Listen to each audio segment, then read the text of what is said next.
here are our objectives for section 1.4. Number 1, add and subtract complex numbers. Number 2, multiply complex numbers. Number 3, divide complex numbers. Number 4, perform operations with square roots of negative numbers. Got it? Okay.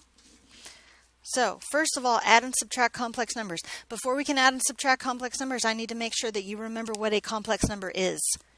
Okay? So we have A plus BI. If we have something like A plus BI, please remember that the first part, the A, is the real part. And the BI is, it's the imaginary part. Okay?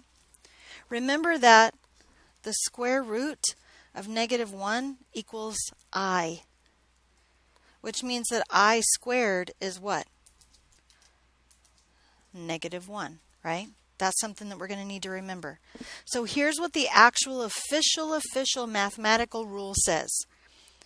A plus BI equals C plus DI if and only if, which sometimes we're going to abbreviate like this, IFF, if and only if. What has to be true, you think? What does A have to equal? C. And what does B have to equal? D, right? If A equals C and if B equals D, then A plus BI equals C plus DI. Okay?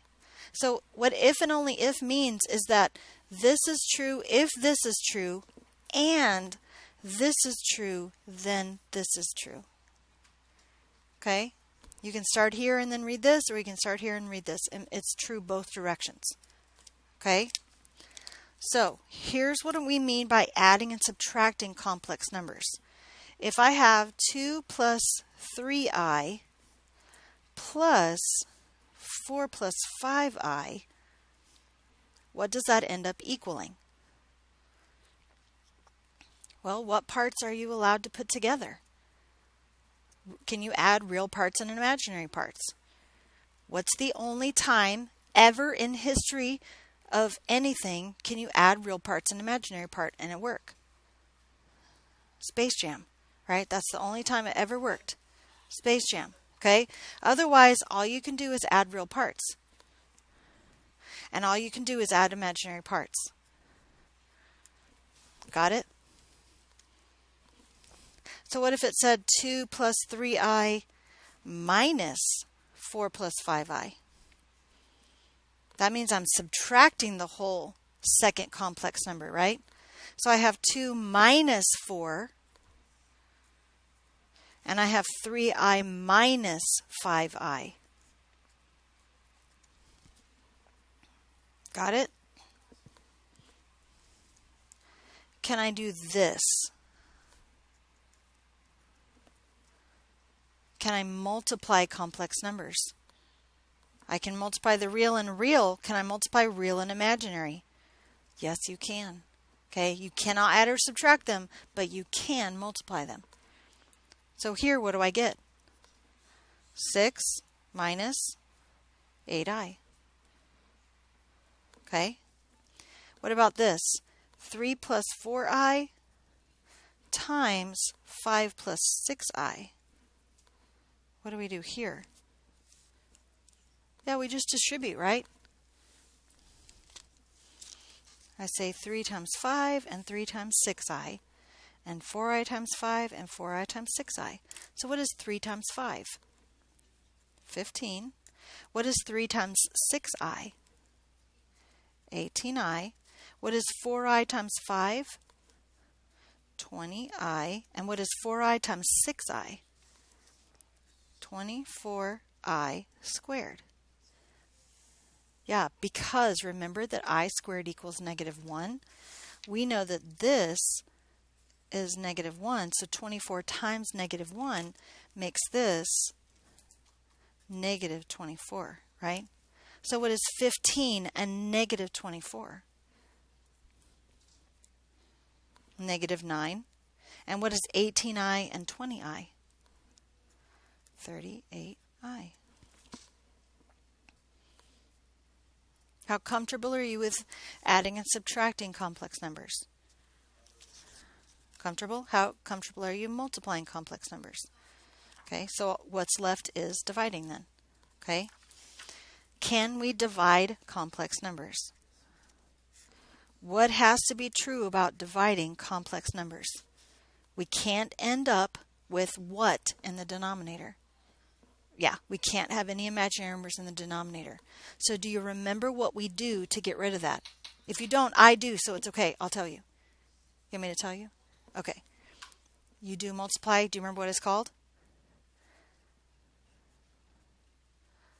What's it called? It's called a complex conjugate. Okay? So the real part stays the same. The imaginary part is opposite sign. Okay? Now, because remember, multiplying by 1 doesn't change anybody's value, right? I get to choose what the 1 looks like. So I choose the complex conjugate of the denominator, and I multiply numerator and denominator by the complex conjugate. Okay? So what happens in the numerator?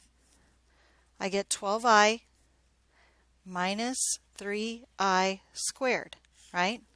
What do I get in the denominator? 16 minus 4i plus 4i minus I squared. But remember, I squared is negative 1, right? So what happens to this right here? This is negative 1, so that is really plus 3. So the numerator becomes 3 plus 12i. Why did I switch it around? Tradition says real part first, then imaginary part. Okay? What happens in the denominator? Well, that's negative 1, so that's really plus 1, right? Except what happens right here? Isn't that 0? Didn't we do that by design? We did that on purpose. That's why we chose the complex conjugate to multiply it by, because I knew that middle term would cancel out to 0, and I knew my i's would go away. Okay? So I have 16 plus 1, which means 17. Okay? So that is my final answer if I'm asked to divide this complex number. Okay? Any questions about that? Okay, the only other thing we have to be able to do is perform operations with square roots of negative numbers. Okay, so here's what I need you to be able to do. If I say, what is the square root of negative 9? You need to be able to tell me the answer is what? 3i. If I say, what's the square root of negative 8? You need to be able to divide this into parts and say negative 1 times 4 times 2. Why did I divide it into 4 and 2? We know the square root of 4, right? So what's the square root of negative 1? I. What's the square root of 4? 2. And what's the square root of 2? I don't know either. Done. Okay? Sometimes, though, it's going to ask you something like this. The square root of negative 18 minus the square root of negative 8. Can I just do that just like it is and get like the square root of negative 10? No, I can't, right? I have to simplify these like I just simplified this, okay?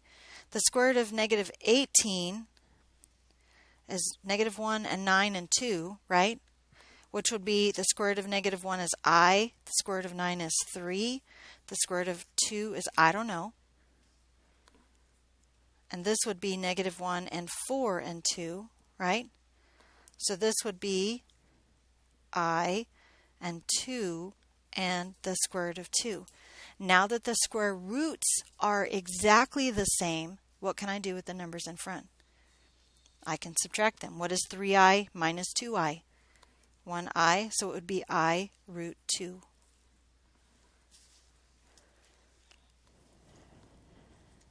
Got it?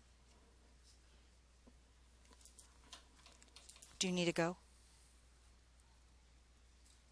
It's 101. Okay. I'm going to do one more. And if they haven't called you out by this, I need you guys to hustle because I don't want you to be late. Okay? What does this mean? Multiply it by what? Itself. So negative 1 plus the square root of negative 5 times negative 1 plus the square root of negative 5. It's just a big, ugly distributive property problem, isn't it? So I have negative 1 times negative 1. What's that? 1. I have negative 1 times the square root of negative 5.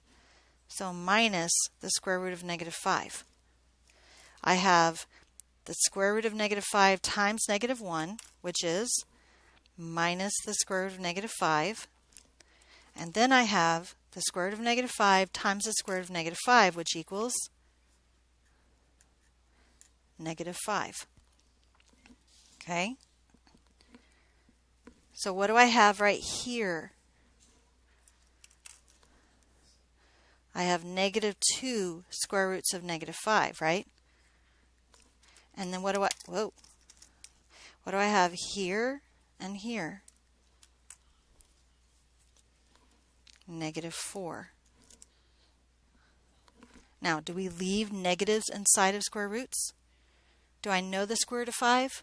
Or anything that divides into negative, the square root of 5? Okay, so I get negative 4 minus 2I root 5. And that is the solution. Okay? Got it?